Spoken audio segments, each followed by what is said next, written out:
Hey, blessings, guys. Carl Buzz Thompson here. I'm here with Alan Cronin, and very blessed to have Alan with us. Alan has a very interesting story and journey that he's been on, and he's been gracious enough to share with us. And Alan, thanks for joining us today.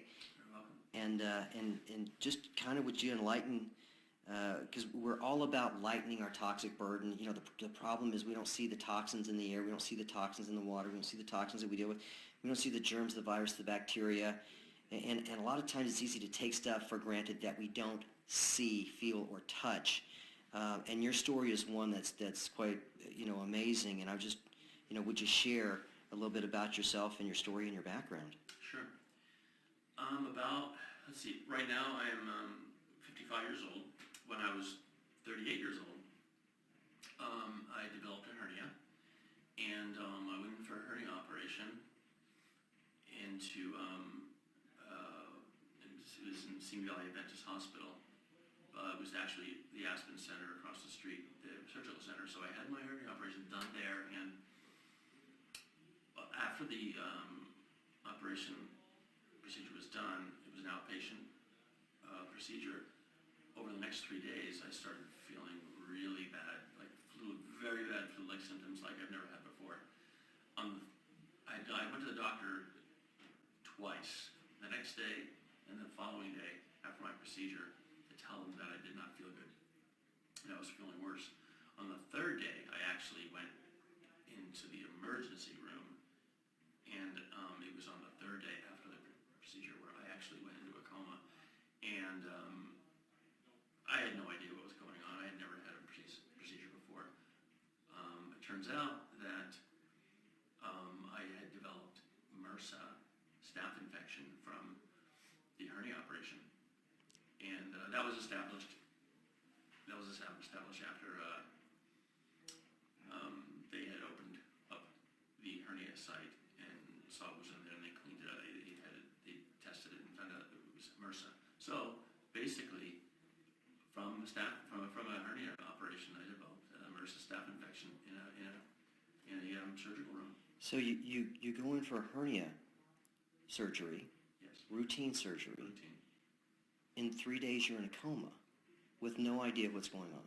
Absolutely. And as I was getting sicker, it was really strange because I had always been healthy, and the doctors, when I went back to the doctor and said, I have a fever, I just had this operation. And what was your occupation? So you're 38 years old. Yeah, I was in electronics engineering, and so yes, I was actually I was obviously working full time at the time, and I was supposed to be going back to work on a certain day, and I couldn't go back because I was so sick, and then I went into the coma. So that's what I did for a living. And I basically was in a coma for 7 weeks. And the doctors told my family that I probably was not going to live. I wound up living, but unfortunately I had gangrene set in my limbs because of the lack of circulation as a result of the staph infection. And so I'm a quadruple amputee as a result of the MRSA that set in from the procedure. Wow. Yeah. Wow. What would you like people to know about MRSA? I mean, that's a... Yeah.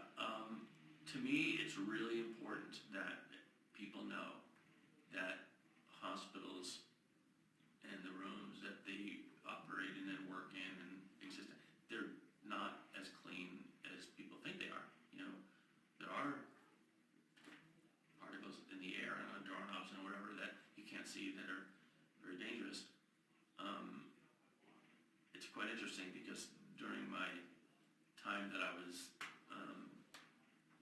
it was the job I had previous to my last job I actually worked in the clean room. And looking back on it, it's quite ironic that we were making disk drives, and assembling disk drives, they were very concerned about the particles and contamination when they opened and closed the drive. Mm-hmm. Yet, when they open and close a person, concerned about how clean the room is. So, I just thought it was ironic looking back on Yeah. my career that I was thinking about. I used to work in a clean room, and if the procedure was done in a cleaner atmosphere, I probably, I know I'm speculating, but I probably would not have developed MRSA, Well, given what I know today. right. Yeah. Well, I appreciate you sharing with us, and blessings to you. I hope this this heightens awareness about some of the stuff that we don't see and some of the stuff that goes on.